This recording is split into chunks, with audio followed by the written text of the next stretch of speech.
إن الحمد لله نحمده ونستعينه ونستغفره ونعوذ بالله من شرور أنفسنا ومن سيئات أعمالنا من يهده الله فلا مضل له ومن يضلل فلا هادي له أشهد أن لا إله إلا الله وحده لا شريك له وأشهد أن محمدا عبده ورسوله يا أيها الذين آمنوا اتقوا الله حق تقاته ولا تموتن إلا وأنتم مسلمون يا أيها الناس اتقوا ربكم الذي خلقكم من نفس واحدة وخلق منها زوجها وبث منهما رجالا كثيرا ونساء واتقوا الله الذي تساءلون به والأرحام إن الله كان عليكم رقيبا يا أيها الذين آمنوا اتقوا الله وقولوا قولا سديدا يصلح لكم أعمالكم ويغفر لكم ذنوبكم ومن يطع الله ورسوله فقد فاز فوزا عظيما ثم ما بعد فإن أصدق الحديث كتاب الله وخير الهدي هدي محمد صلى الله عليه وسلم وشر الأمور محدثاتها وكل محدثات بدعة وكل بدعة ضلالة وكل ضلالة في النار. Baik ikhwan dan akhwat, bapak-bapak dan ibu-ibu yang dimuliakan oleh Allah Subhanahu wa taala, kembali kita melanjutkan murojaah kita dari kitab Tauhid ya. Ini pembahasan penting yang mana pada pertemuan lalu kita sudah membahas tentang pembahasan nama dan sifat Allah Subhanahu wa taala. Ya. Nama dan sifat Allah. Kemudian pada pertemuan kali ini kita akan masuk bab atau pembahasan masih berkaitan dengan nama dan juga sifat Allah Subhanahu wa taala. Yani bab la yuqalu assalamu ala Allah. Bab tentang bahasan tidak bolehnya mengucapkan assalam atau keselamatan kepada Allah. Tidak boleh mengucapkan keselamatan kepada Allah. Selamat atas Allah. Ini tidak boleh diucapkan. Sebagaimana dalam Sahih Bukhari dan juga Imam Muslim, hadis dari sahabat Ibnu Mas'ud radhiyallahu anhu qala kunna idza kunna ma'a nabiy sallallahu alaihi wasallam fi shalah qulna assalamu ala Allah min ibadihi assalamu ala fulan wa fulan faqala an-nabiy sallallahu alaihi wasallam la taqulu assalamu ala Allah fa inna Allah huwas salam. Bahwasanya dari sahabatnya mulia Abdullah bin Mas'ud, beliau berkata bahwasanya suatu hari kami bersama dengan Nabi yang mulia Nabi Muhammad SAW dalam salat. Kemudian kami mengucapkan assalamu ala Allah, keselamatan atas Allah dari hambanya. Ya. Assalamu ala fulan wa fulan, keselamatan kepada fulan dan fulan, untuk fulan dan fulan. Maka Nabi yang mulia Nabi Muhammad SAW bersabda, jangan kalian mengatakan assalamu ala Allah, semoga keselamatan atas Allah. Jangan kalian mengatakan hal tersebut. Semoga keselamatan atas Allah Subhanahu wa taala. Fa innallaha huwas salam. Sesungguhnya Allah Subhanahu wa taala adalah Assalam, ya, yang Maha memberikan keselamatan. Tapi ikhwan dan akhwat, bapak-bapak dan ibu-ibu yang dimuliakan oleh Allah Subhanahu wa taala, bab ini masih berkaitan dengan bab sebelumnya, yaitu pembahasan tentang nama dan sifat Allah. Di sini Assalam, ya. Keselamatan, Allah Maha memberikan keselamatan. Bahasanya pada suatu hari para sahabat bersama Nabi yang mulia Nabi Muhammad SAW dalam sebuah salat, ya, dalam tasyahud akhirnya. Ketika kita berdoa dalam salat, bolehnya di mana? Yang disyariatkan sujud, kemudian tasyahud akhir, ya. Ini dijelaskan di sini dalam tasyahud akhir, ya. Para sahabat mengatakan assalamu ala Allah ketika tasyahud akhir. Semoga keselamatan tercurahkan kepada Allah, ya, kepada fulan dan lain sebagainya. Ini menunjukkan bahwasanya boleh kita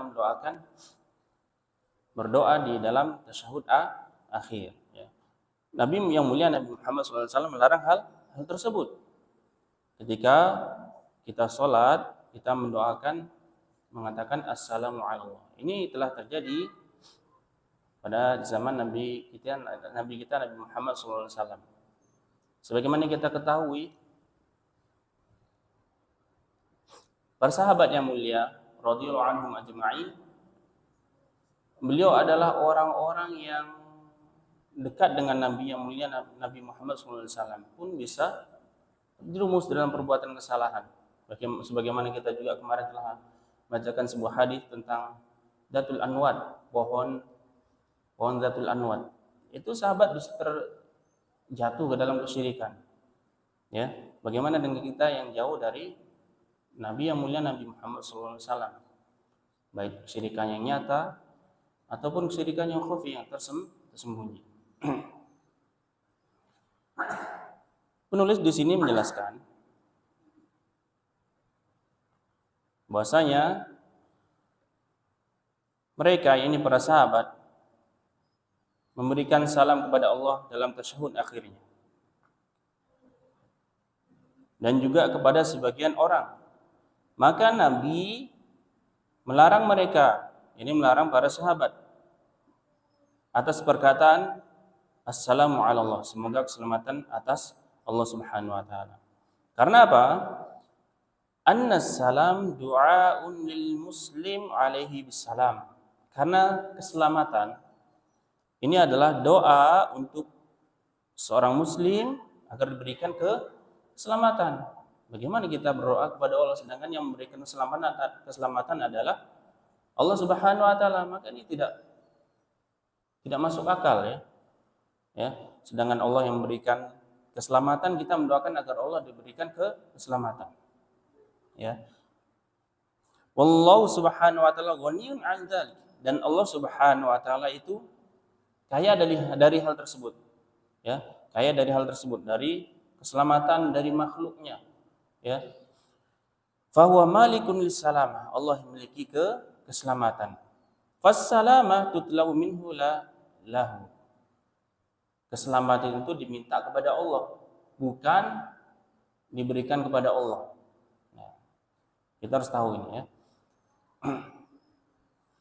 Keselamatan itu kita minta kepada Allah, bukan malah kita mendoakan keselamatan atas Allah Subhanahu wa taala. Ini para sahabat yang mulia radhiyallahu anhum ajma'in bisa terjatuh ke dalam perbuatan kesalahan. Bagaimana dengan kita? Maka dari itu, Bapak-bapak dan Ibu yang mulia, perlunya kita selalu murojaah bab-bab kitab tauhid. Maka faedah dari hadis ini diantaranya adalah haramnya perkataan assalamu ala Allah, semoga keselamatan atas Allah. Ini haram, tidak dibolehkan kita mengucapkan hal tersebut, atau hal semisalnya, ya, semoga Allah diberikan rezeki. Ini juga tidak boleh. Kemudian faedah berikutnya, idza mana'al Islam min syai'in arsyada ila ma yughni an. Ketika agama Islam melarang terhadap sesuatu, maka agama Islam memberikan petunjuk terhadap sesuatu yang sepadan dengannya. Ya. Misalnya kita dilarang pada khamr, kita masih dibolehkan banyak minuman yang lain sebagainya. Kita dilarang untuk berbuat riba. Kita bisa memberikan pinjaman kepada seorang yang membutuhkan, ya. Faedah berikutnya, assalam, keselamatan, merupakan nama dari nama-nama Allah yang husna. Kemudian faedah berikutnya, bolehnya berdoa untuk makhluk atau untuk seseorang ketika dalam sholat. Kita berdoa untuk orang tua kita, atau untuk guru kita, Itu perlu kita, ya. Perlu kita berdoa untuk diri kita, anak keluarga kita, orang tua kita dan lain sebagainya yang banyak berbuat baik kepada kita. Ini dibolehkan dalam sholat, dalam tasyahud akhir kita banyak berdoa untuk orang tua kita. Allahumma ighfir walidi, ya, walidati dan lain sebagainya. Rabbana la tuzigh qulubana ba'da idh hadaitana wa hab lana min ladunka rahmah, atau apalagi banyak doa yang lain sebagainya. Dan ini dibolehkan. Baik Bapak-bapak dan Ibu-ibu yang mulia.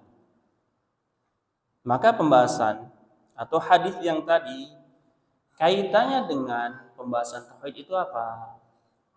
Ya, ini harus kita ketahui. Maka hadis tersebut hayatu afadal hadis an-salam. Bahasanya hadis tersebut memberikan faedah bahwasanya salam kepada Allah ini menafikan atau meniadakan tauhid. Orang yang mengucapkan assalamu ala Allah itu menafikan tauhid. Kok bisa? Ya bisa. Wadzalika anna salam du'aun bis-salamah minal uyub wan naqais wallahu munazzahun 'an dzalik. Kenapa? Itu bisa menafikan atau meniadakan atau minimal mengurangi tauhid. Pengesaan kita kepada Allah. Kenapa? Karena hal tersebut, assalam, semoga keselamatan atas Allah itu adalah doa agar diberikan keselamatan. Dari apa? Berarti kalau orang butuh keselamatan itu berarti dia, orang yang butuh kepada keselamatan itu punya apa? Punya kekurangan, punya aib, ya. Keselamatan dari aib dan juga kekurangan. Dan kita harus ketahui bahwasanya Allah terbebas dari itu semuanya, bersih dari itu semuanya, dari sifat aib dan juga kekurangan, sebagaimana dimiliki para makhluk Allah Subhanahu wa taala. Kita harus ketahui itu. Makanya kita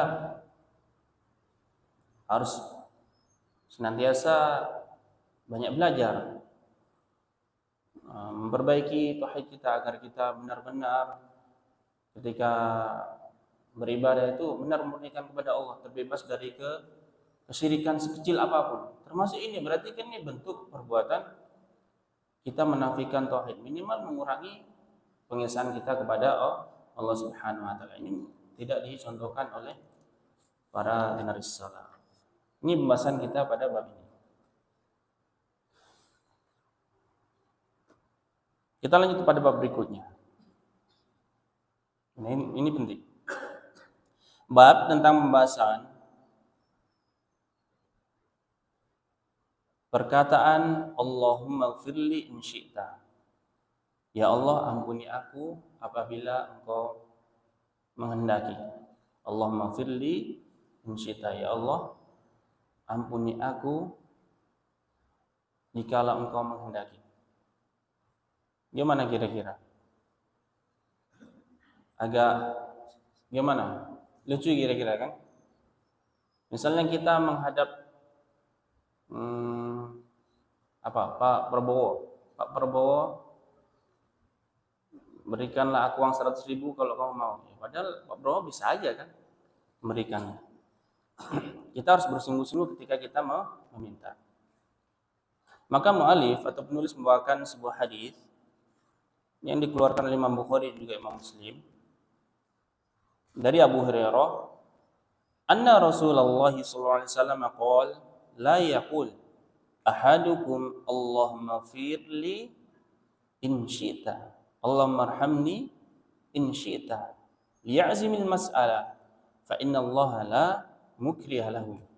Wal muslim wal yu'azzimir raghbah fa inna Allah la yata'azzamuhu syai'un aqtahu. Bahwasanya Nabi kita yang mulia Nabi Muhammad SAW bersabda, jangan ada yang mengatakan ketika berdoa tentunya, ya Allah, Allahumma, ini artinya ya Allah, ampunilah aku apabila Engkau menghendaki. Allahumma arhamni, ya Allah, rahmatilah aku apabila engkau menghendaki. Jadi bagaimana li'azimil mas'alah? Dia harus benar-benar dalam berdoa itu, ya, benar-benar mengharap untuk dikabulkan. Karena apa? Fa innallah, sesungguhnya Allah Subhanahu wa taala la mukrilahu. Allah itu tidak berat untuk mengabulkan semua doa hambanya sebesar apapun, ya. Dalam riwayat Muslim, wal yu'azzim rabbah. Dia harus bersungguh-sungguh membesarkan harapannya. Sesungguhnya Allah yata'azzamu syai'un atahu. Allah itu tidak merasa keberatan atau ini besar kali permintaannya. Apa-apa yang mau diberikan oleh Allah Subhanahu wa taala kepada hambanya.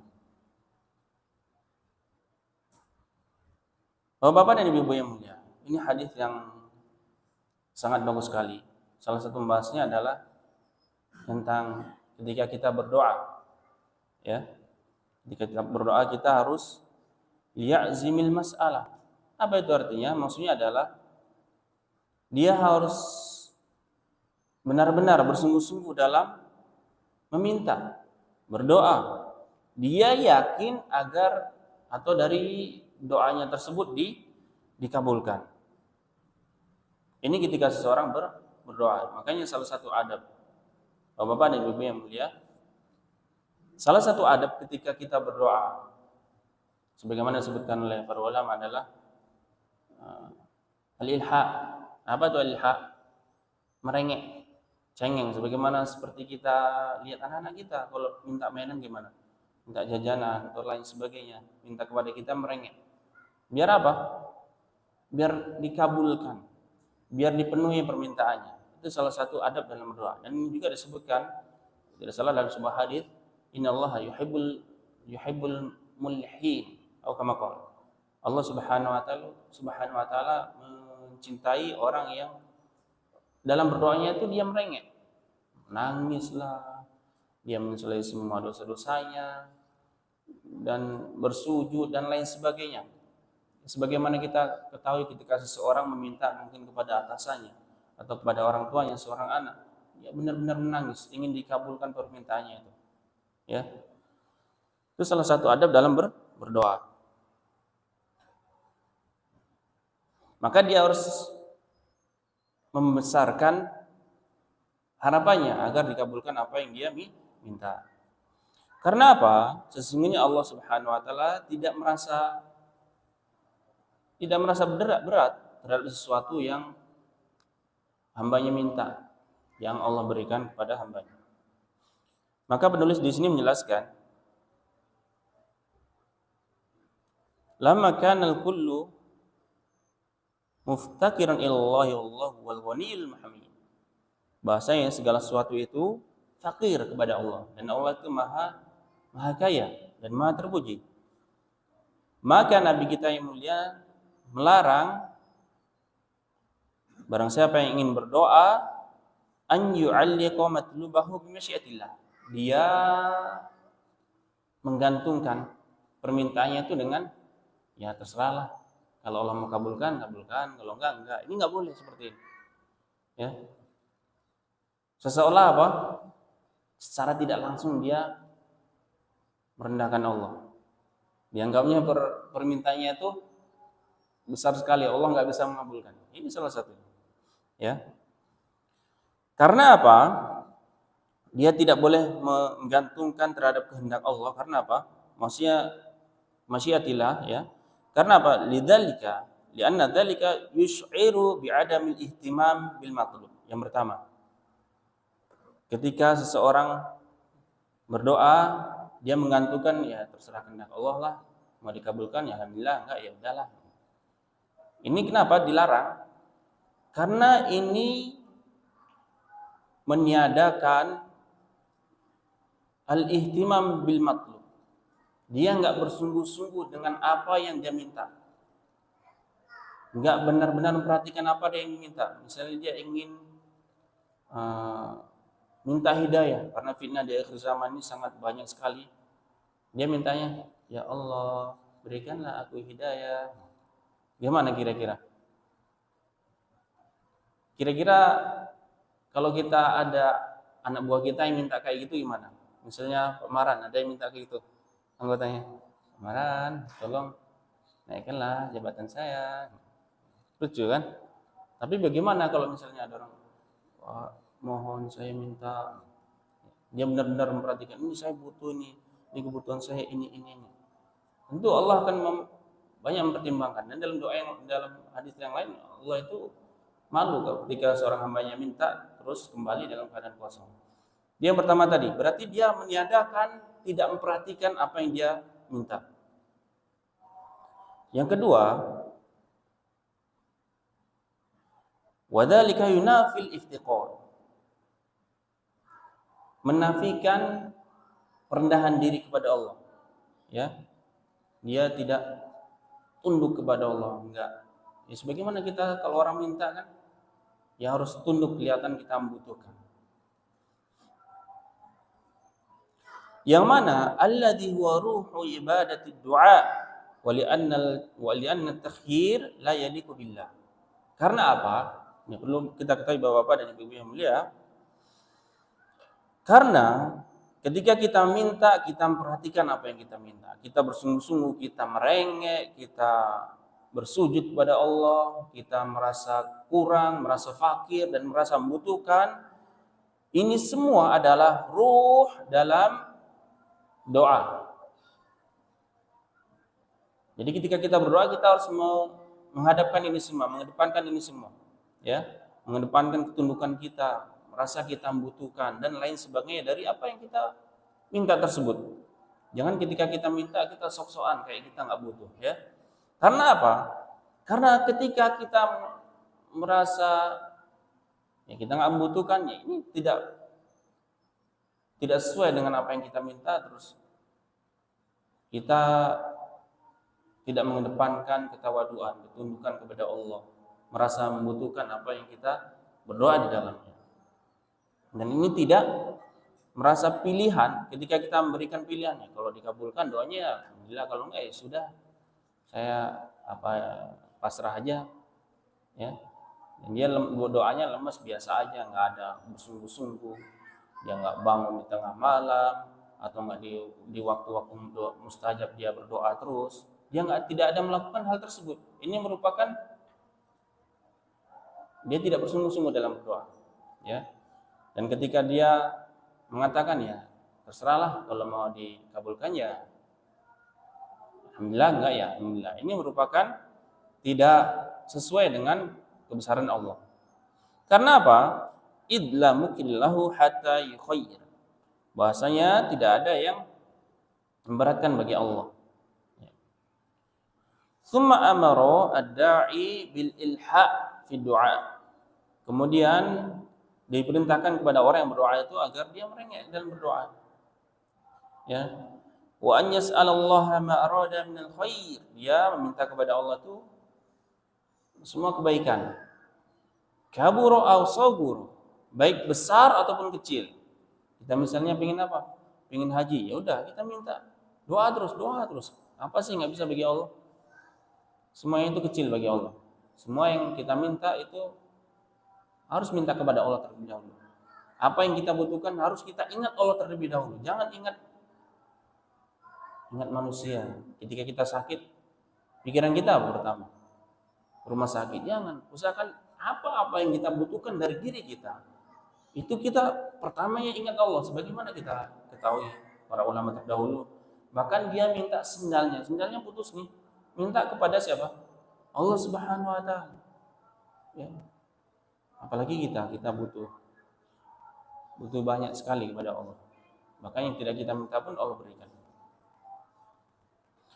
Fa inna Allah la ya'suru alaihi syai'un arada i'tahu wala yakburu alaihi hajatu sa'il.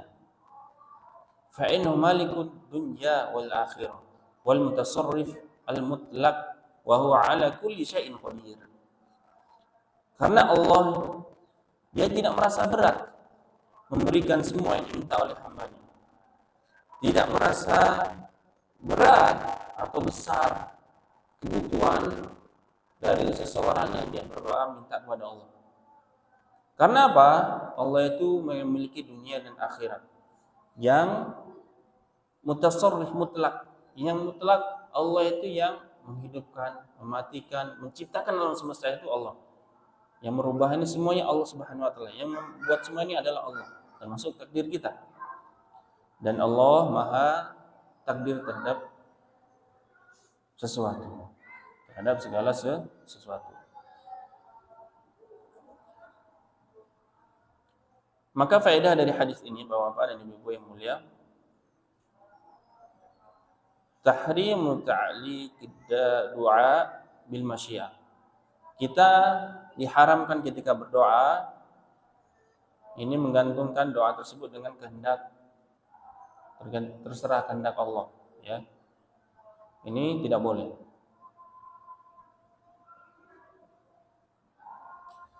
Kemudian faedah berikutnya, ramai ya. Disyariatkan doa,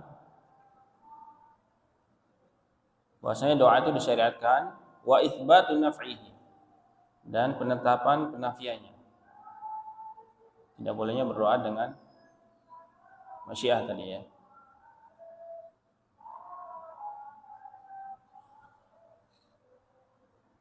Faedah berikutnya, itsbatul kamal lillahi azza wa jalla, penetapan kesempurnaan Allah Subhanahu wa taala.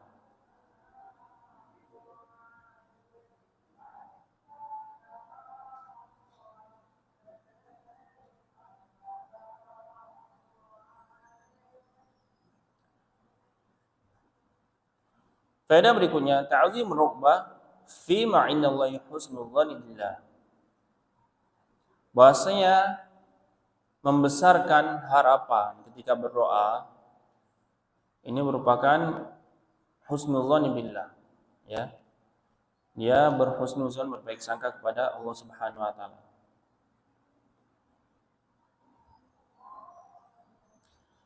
Faedah berikutnya, tanzihullahu amma yuhimu an-naqais. Ini menyucikan Allah Subhanahu wa taala dari kekurangan.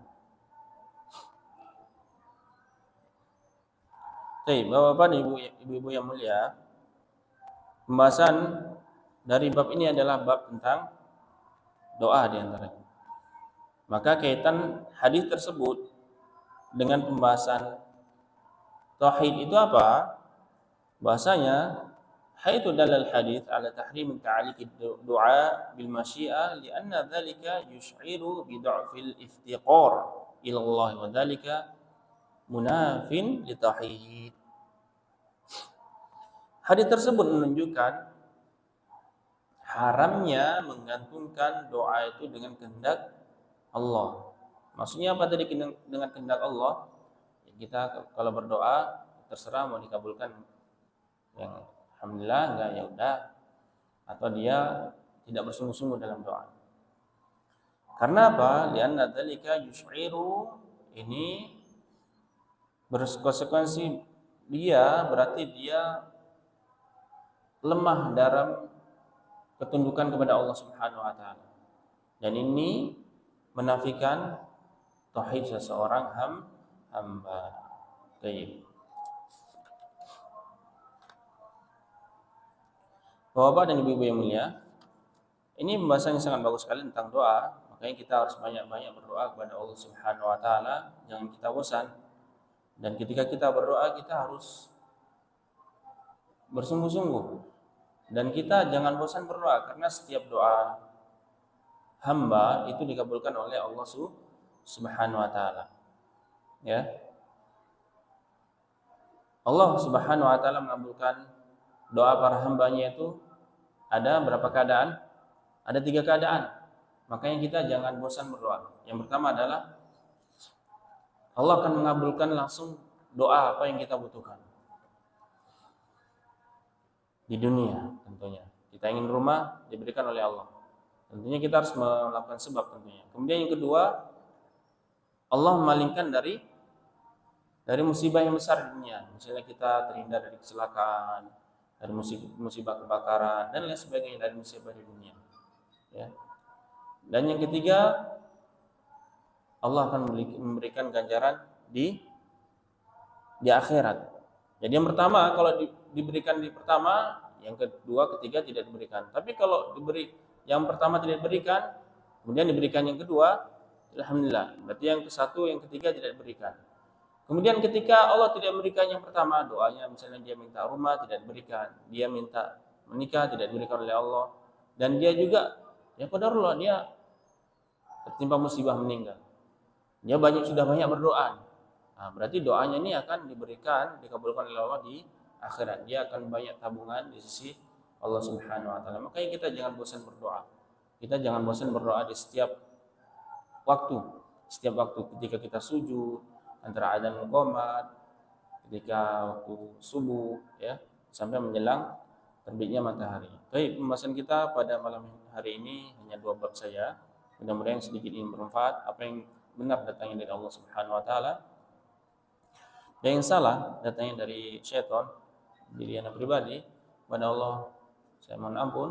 Akhiri subhanakallahumma hamdika asyhadu an la ilaha illa anta astaghfiruka wa atubu ilaik. Barakallahu fikum.